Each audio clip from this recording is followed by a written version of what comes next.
대통령 선거를 35일 앞두고 대선 후보 간의 토론회가 본격적으로 막이 오릅니다. 후보들은 일정을 비우고 토론 준비에 매진하고 있는데요. 토론 관전 포인트는 무엇일지 두 분과 함께 짚어보겠습니다. 이강윤 정치평론가, 박정하 국민의힘 선대위 공보수석부단장 나오셨습니다. 어서 오십시오. 두 분 어서 오십시오. 안녕하세요. 예, 새해 복 많이 받으십시오. 새해 복 많이 받으세요. 자, 일단 먼저 내일 사자 토론 얘기를 저희가 하기 전에 오늘 저녁에 민주당 이재명 후보와 새로운 물결의 김동연 후보의 양자 토론이 열립니다. 아무래도 대선 후보 간의 첫 토론인 만큼 이 토론에도 많은 관심이 쏟을 것 같습니다. 어떤 부분이 가장 큰 관전 포인트라고 보시는지요? 정책 TV 토론을 어떻게 하느냐 정수, 진수를 보여줄 의무가 생겼어요. 두 후보에게. 네. 이번 대선만큼 TV 토론이 귀하고 드물고 앞으로도 몇 번 안 될 것 같아서 그 아쉬움이 더한 선거도 없었는데요. 예. 더군다나 그저께 이재명, 윤석열 두 후보의 토론도 매우 아쉬움을 아주 많이 남긴 채, 그리고 국민들은 두 후보를 아마 둘 다 지금 꽤 꾸짖고 계실 것 같아요. 왜 그렇게 사소해 보이는 걸로 정말 결렬의 원인이 자료 지참 여부에 있었다면, 예. 마지막 그게 최종적인 원인이라면 민주당이나 이재명 후보 측을 꾸지람하시는 분도 상당하리라고 봅니다. 자료나 메모가 그렇게 대단한 건 아니잖아요.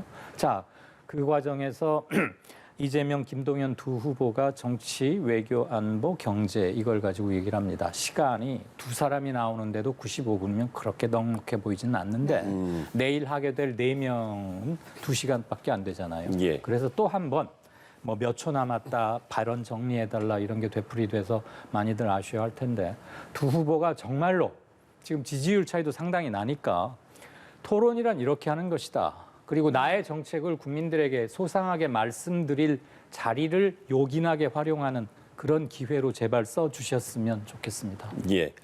그런가 하면 민주당이 이제 김동연 후보에게 계속적으로 단일화 러브콜을 보냈던 상황이기 때문에 이 부분에도 좀 집중하는 목소리도 있는 것 같습니다. 그렇죠. 한번 제대로 봐야 될 것 같아요. 우선 이재명 후보 계속 민생, 경제 많이 강조해 오셨고, 김동연 후보는 다 아시는 것처럼 경제부총리 치르면서 국가 이제 운영을 한번 해봤잖아요. 그래서 얼마 전에 부동산 문제 관련해서 문재인 대통령께 보고할 때 이러저런 에피소드가 있었다고도 소개를 했는데, 과연 그 사이에 이재명 후보가 갖고 있는 경제관인, 그다음에 김동연 후보가 갖고 있는 경제관, 이런 것들이 논의가 많이 될 것 같습니다.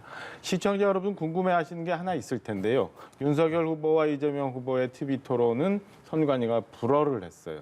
그리고 이번 TV 토론에 대해서는 사실은 유튜브를 통해서 방송할 수 있게끔 해준 이유가 뭐냐면, 선관위 납득은 못하겠습니다만 지지율 차이가 많이 나고 김동연 예. 후보가 갖고 있는 지지율이 이렇게 크지 않다라는 이유거든요.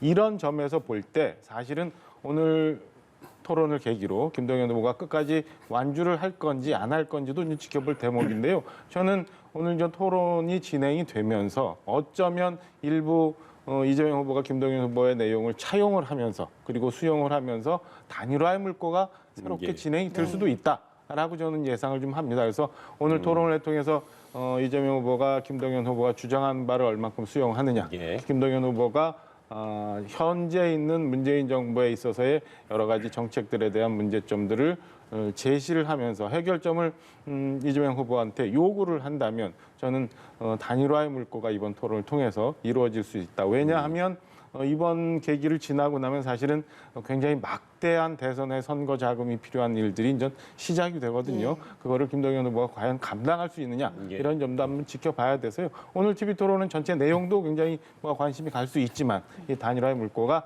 트여질까 하는 점도 지켜볼 대목이라고 보여집니다. 네, 단일화 부분도 탄력을 좀 받을 것이다라고 말씀하셨습니다. 그리고 이제 내일 저녁에 드디어 사자 TV 토론이 열립니다. 일단은 말씀하셨던 자료 지참도 가능한 것으로 네. 정리가 됐습니다. 가장 큰 관전 포인트를 한번 두 분께 한번 여쭤보도록 하겠습니다. 먼저 평론가님. 아무래도 윤석열 후보 측에서는 벼르고 별렀던 대장동 건, 그 이재명 후보로 봐도 그 문제에 대해서는 물론 그동안 기회 있을 때마다 해명과 설명을 해왔지만 다시 한번 명확하게 할 필요는 있을 거예요. 그 점은 큰 쟁점이 될 것 같고, 고발 사주건이 글쎄요, 네 후보가 참석하는데 또 주제 나누고 형식 나누면 그렇게 개인별 토론에 많은 시간이 할당될 수 있을 것 같진 않아서 얼마나 심도 있게 그리고 국민들이 정말 궁금해하는 거에 단 하나라도 해소될 수 있을지는 모르겠습니다만 예. 대장동 고발 사주권도 한번 언급은 될 수 있을 것 같고요. 최근에 자꾸 뭐 이재명 후보에게 좀 안 좋게 들리실 수도 있는 말을 하게 되는데 그 부인 김혜경 여사가 남편이 경기도 지사로 재직 중에 뭐 공무원의 뭐 개인적인 용무 뭐 어떤 도움을 특히, 받았다 네. 이런 건데 조금 이례적으로 이재명 캠프에서 그거에 대해서 그닥 뭐 빠른 대응이나 예. 명확한 설명 이런 게 잘 안 나오고 있어요. 평상시에는 굉장히 언론 대응이 기민한 편이었죠. 물론 뭐 관련 제보자들의 이 얘기가 전언 뉴스로 전해지고 있기는 합니다만 조금 불투명한 점이 남아 있기 때문에 차제에 이런 것도 좀 풀고 넘어가는. 그다음에 그 조금 전에 윤석열 후보 멘트도 나왔습니다만 사드의 수도권 배치 논란 그거는 상당히 민감한 문제고 몇 년 전에 사드가 경북 성주에 도입될 당시의 갈등과 그 심한 대립 그리고 중국의 우리 정부에 대한 한한령 발동 그게 경제 여파도 컸죠. 이런 것들이 있기 때문에 매우 위험하고도 조심스러운 주제인데 그걸 연휴 중에 끄집어내더라고요. 그런 거에 대해서도 조금 논란이 되지 않을까. 그리고 예. 부동산 문제는 역시 단골 주제로 예상할 수 있겠죠. 예, 김혜경 씨 이야기는 저희 잠시 후에 여쭤보도록 하고요. 일단은 뭐 대장동 건, 고발 사주 건, 또 사드 배치, 부동산 이 정도로 꼽아주셨는데 어떤 부분을 저도 또 뭐 보실까요? 비슷하게 봅니다. 일단은 네 후보가 이전 2시간 동안 이 주제별로 쪼개기를 하다 보니까 예. 사실은 얼마나 깊이 들어갈 수 있을지 네. 한번 봐야 됩니다만 최근에 논란이 많이 됐던 뭐 부동산 문제 그리고 뭐 사드 포함해서 지금 뭐 북한과의 안보 문제 그다음에 중국 문제 이런 외교 문제에 대해서도 각각 이제 대립점들이 이미 나와 있기 때문에 이에 예. 대해서 이제 각자 주장을 좀 하실 것 같아요. 그리고 최근에 뭐 많이 논란이 됩니다만 실생활에 근접한 정책들도 굉장히 많이 부딪히는 부분들이 예. 있었잖아요. 건강보험 관련해서 뭐 탈모 문제 있었고 뭐 태양광 문제 뭐 이런 얘기들도 좀 각자 소개가 될 거고요. 예. 여성가족부 폐지에 대한 것도 네 후보 간의 이제 입장이 좀 다르기 때문에 이런 것도 좀 부딪히라고 보입니다. 근데 가장 무엇보다도 큰 거는 뭐 이 소장님 말씀 주신 것처럼 대장동과 이 김혜경 씨 관련한 논란에 대해서 이재명 후보를 제외한 나머지 세 후보가 과연 어떤 식으로 입장을 정리하느냐. 그리고 양자 토론에 이제 자료 가지고 공방이 있었던 것처럼 과연 윤석열 후보가 대장동에 대해서 결정적인 무언가의 자료를 제시할 건가 이런 것도 이제 한번 지켜볼 대목이고요. 안철수 후보와 윤석열 후보가 단일화에 대한 논란을 TV 토론 과정을 통해서 어떤 식으로 본인들의 입으로 정리를 할 건가. 네. 그러니까 윤석열 후보는 지금까지 뭐 단일화는 필요 없다. 안철수 후보는 본인을 중심으로 한 소위 말하는 안일화를 주장하는 이런 예. 상황이라 본인들의 입으로 TV 토론 과정에서 이 단일화, 야권 후보 단일화의 문제에 대해서 어떤 식으로 표현을 하고 그게 시청자들한테 어떻게 다가갈 건가 네. 이런 것도 아마 지켜볼 대목이라고 보여집니다. 네. 내일 이제 첫 사자 토론이기 때문에 어떤 이야기들이 나올지 저희들도 좀 관심 있게 지켜보도록 하겠습니다. 자, 공약에 대한 좀 이야기를 해볼 텐데요. 최근 이재명, 윤석열 후보가 외국인 건강보험을 둘러싸고 공방을 벌이고 있는 상황입니다. 윤석열 후보가 등록 요건을 강화하겠다고 하자 지금 이재명 후보 입장에서는 외국인 혐오를 조장한다라고 했거든요. 이 네. 부분에 대해서는 어떻게 보시는지요? 두사 양측의 팩트가 굉장히 달라요. 이재명 후보 측 주장에 따르면 외국인들 건강보험 체계에 편입해서 그들에게 최소한의 의료 서비스를 제공하는 것, 우리 돈 퍼주는 거 아니다. 그들도 낼 만큼 내고 받을 만큼의 기여를 했다. 네. 그러니까 이제는 좀 더 많이 기여하게 해야 한다. 인권과 뭐 인도주의 당연히 그건 할 수 있는 한 최대로 확장을 하는 게 맞다고 봅니다. 반면 윤 후보 측에서는 그렇지 않다.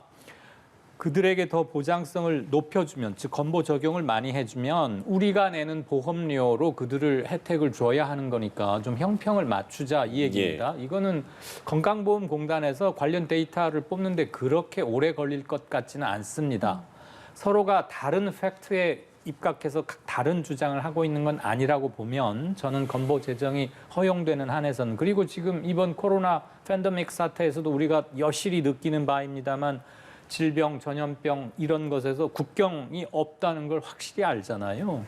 그래서 할 수 있는 한 저는 하는 게 옳다고 봅니다. 그리고 4, 50년 전에 우리 미국이나 어디로 이민 갔던 우리의 이민 1세대들 그들의 처참했던 현실과 그런 것들을 되돌려 봐도 저는 건강보험 적용은 재정이 허락하는 한은 해주는 게 좋지 않을까. 사실 그들의 노동 없이 우리 경제에서 안 돌아가는 부분이 정말 많습니다. 예. 같은 생각이신지요?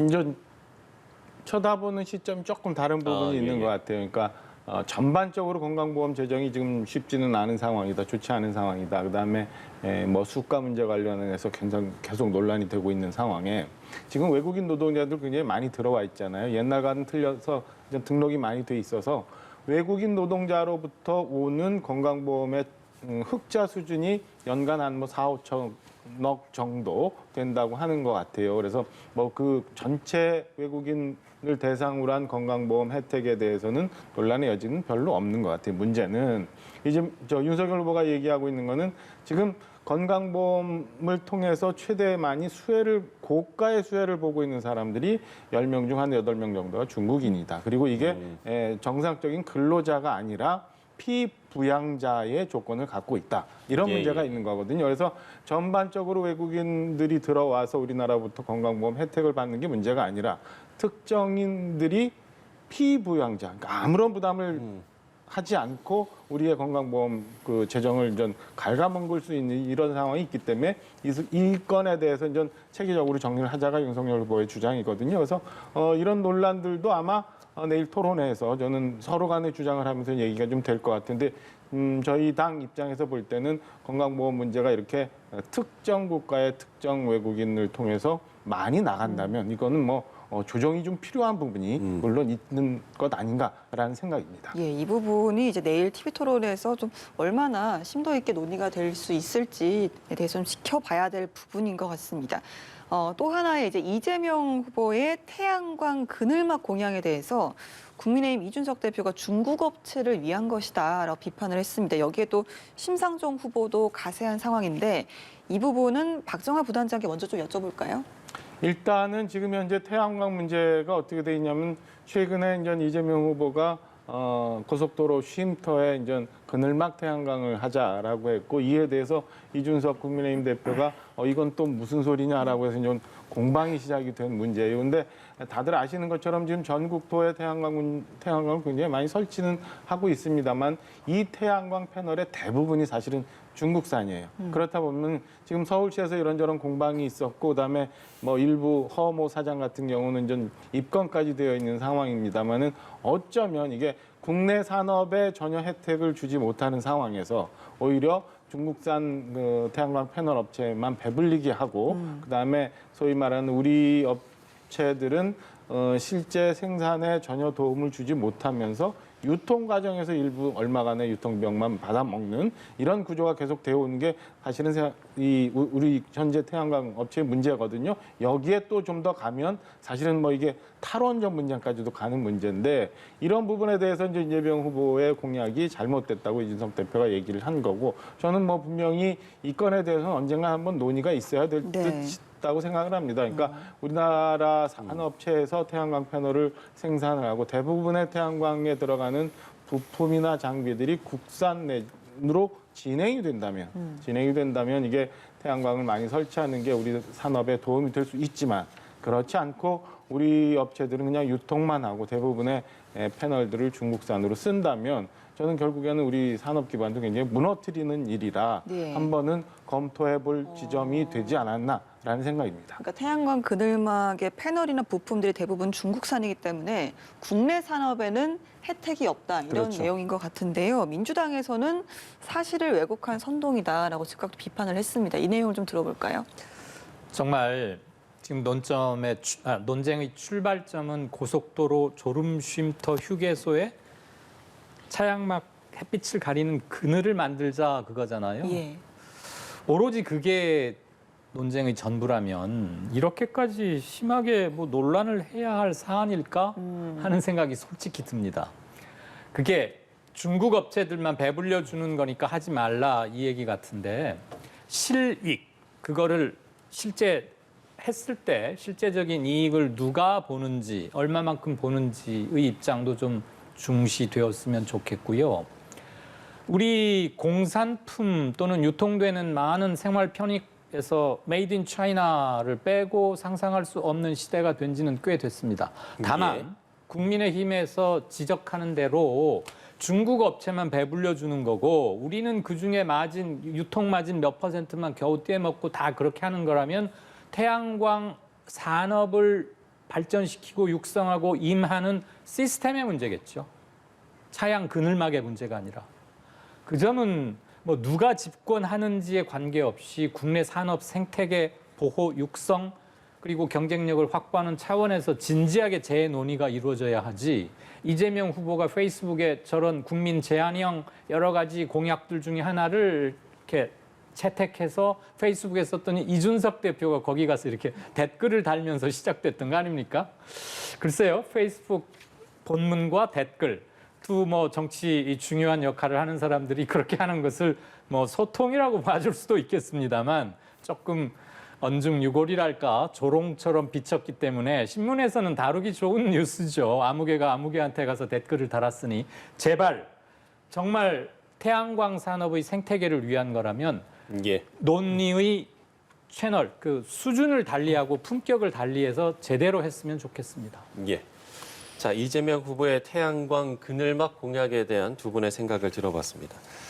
자, 그런가 하면 윤석열 후보는 최근에 사드 추가 배치 공약을 내놓고 또 어제 같은 경우에는 강화 평화 전망대를 찾아서 그야말로 힘을 바탕으로 한 평화 통일을 주장을 한 상황입니다. 현재 이 행보를 두고 이제 보수 지지층과 일부 중도 지지층을 결집하려는 의도로 풀이된다 이런 좀 기사들과 분석들이 나오고 있는데요. 어떻게 네. 보시는지요? 또 1월 이제 2월로 바뀌었습니다만 1월 한 달에만 북한에 7번의 미사일 발사체 발사가 있었잖아요. 예, 예. 참 어려운데 발사체라는 표현.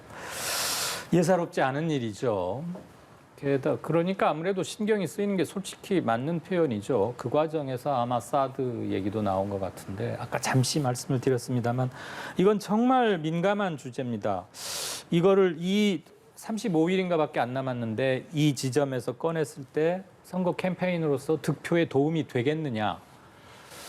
미사일 위험을 느끼는 층이 있다면 도움이 안 될 것이야 없겠지만 사드가 워낙 여러 날을 갖고 있는 칼일 수 있기 때문에 저것의 득실을 과연 선거 전략 차원에서만 한 것인지 아니면 윤 후보의 액면 그대로의 말처럼 국가 안보 차원에서 하는 것인지. 그런데 사드의 성격을 가지고 몇 년 전 도입 당시에도 굉장히 큰 진통이 있었지 않습니까? 그리고 중국과의 관계, 미국과의 관계도 있고 해서 이 문제는 그렇게 득표 차원에서 안 했으면 좋겠다는 게 솔직한 바람입니다. 그냥 저의 바람이자 견해입니다. 이거에 대해서 저는 아직 논평할 어떤 많은 정보를 갖고 있지 못함을 고백합니다. 예. 어찌됐든 최근에 이제 북한의 도발이 이어지고 있는 상황에서 이런 행보가 나오고 있거든요. 그러니까요. 지금 올해만 벌써 7번째 미사일 도발이 있었고 사실은 지난 5년 동안 북한이 굉장히 많은 도발을 해왔음에도 불구하고 우리 정부는 여전히 종전협정이라는 그런 꿈에 이제 지금까지 대해 왔어요. 그래서 이런 건에 대해서는 저는 뭐 안보 문제에 대해서는 언젠가는 대선 후보들이 굉장히 크게 부딪힐 수밖에 없는 상황이었고, 그다음에 내일도 굉장히 이 부분에 대해서 치열한 공방이 있을 거라고 예상을 합니다. 다만 2010년도 지방선거인가요? 그때 보면은 그때도 미사일 도발이 있었어요. 북한의 미사일 도발이 있었고 통상적으로 이렇게 되면은 보수 결집이 있을 거다라고 생각을 했습니다만은 전쟁 위협이라는 실질적인 위험 때문에 사실은 그때 당시 민주당 진보 계열의 정당이 오히려 더 좀 그 힘을 받는 이런 아이러니한 상황도 좀 있었어요. 그래서 이게 최종적으로 어디까지 갈지는 지켜봐야 되겠습니다만 제가 볼 때는 이런 득표 전략 이외에도 저는 안보 문제에 관한 저는 지금까지 있었던 문재인 정부의 대북 정책에 관해서 우리 국민들이 과연 어느 쪽에 신뢰를 주고 있는 건지, 그다음에 우리 대한민국은 어떻게 국제사회에서 위치를 해야 되면서 가야 되는지에 대해서는 저는 이번 대선 결과에 따라서 아주 중요한 국가 정책이기 때문에 국민들의 뜻이 모여져야 되는 부분이고, 이 부분에 대해서는 그래서 저는 뭐 대선 후보들이 향후라도 대선이 끝날 때까지 많은 토론과 그다음에 이에 따라서 국민들의 이 모여지는 여론이 어떻게 형성되는지 저는 뭐 지켜봐야 되고 개인적으로는 저는 지금 현재 있는 북한의 위협에 대해서는 강한 힘으로 대응을 하는 게 옳지 않나라는 생각을 갖고 있습니다. 10초만 첨언하고 싶습니다. 예. 박 전 대변인 말씀에. 적어도 북풍 또는 안보 장사, 북풍, 총풍 이런 것들이 선거에 영향을 받을 만큼 우리 국민의 정치 성숙도가 그렇게 약하지는 않다고 생각합니다. 네. 특히 최근 몇 년의 정치적 경험을 통해서 그 점은 첨언하고 싶습니다. 예, 알겠습니다. 알겠습니다. 다음 질문, 아까 잠깐 이야기를 했던 내용인데요. 이재명 후보 경기지사 시절에 부인 김혜경 씨가 경기도 공무원에게 사적인 지시를 내렸다라는 의혹이 또 불거지면서 내일 이제 토론에서 이야기가 나올지는 좀 모르겠어요. 이 부분에 대해서 민주당에서 좀 이례적으로 좀 침묵하고 있는 상황인데 어떤 사과, 김혜경 씨 본인의 직접적인 사과가 필요하다라고 보시나요? 네, 이것 상당히 고약한 문제입니다. 관행이건 무엇건 공무원들이 과잉 충성을 했건 무엇건 간에 지금 논란이 되고 있는 것의 사실관계가 팩트로 드러난다면 저는 어떤 식의 입장 표명 내지는 사과는 필요하다고 네. 봅니다.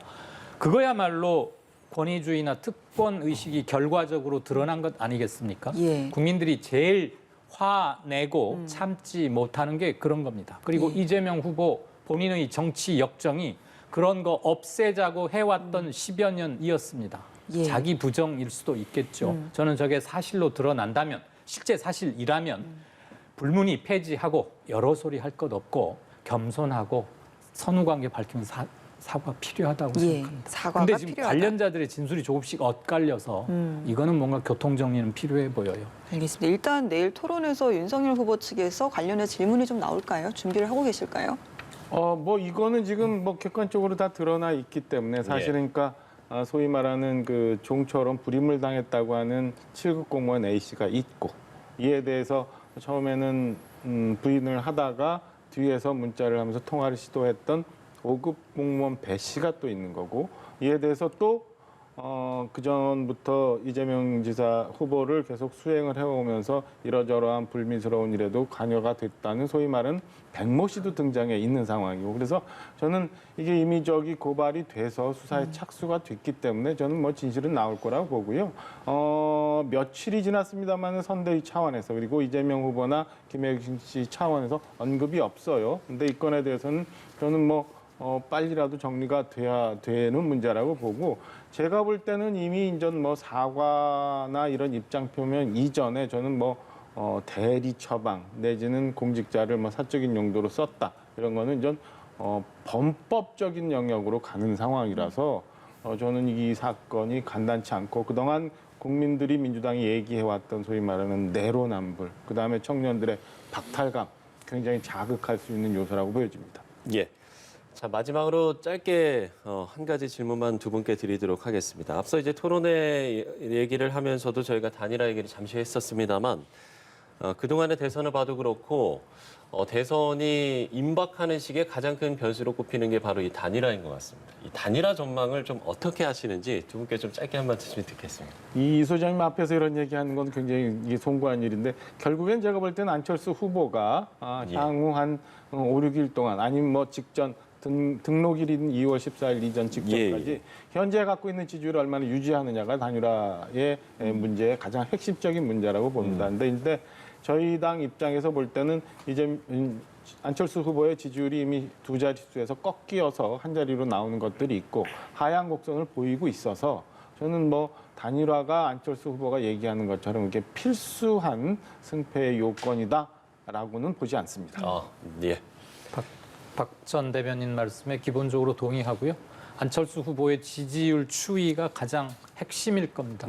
그런데 국민의당이나 안철수 후보의 자체 성장 동력, 지지율 확장해가는 힘이 과연 있을까에 대해서는 저는 솔직히 약간 회의적입니다. 그리고 단일화를 하기에는 안철수 후보가 너무 멀리 와 있는 게 아닌가. 그래서 조금은 잘 긍정적으로는 보기 힘듭니다. 알겠습니다. 오늘 말씀 지켜보겠습니다. 여기까지 예, 듣도록 하겠습니다. 지켜보죠. 예, 이강윤 정치평론가, 박정하 국민의힘 선대위 공보수석 부단장과 함께 짚어봤습니다. 고맙습니다. 고맙습니다. 고맙습니다.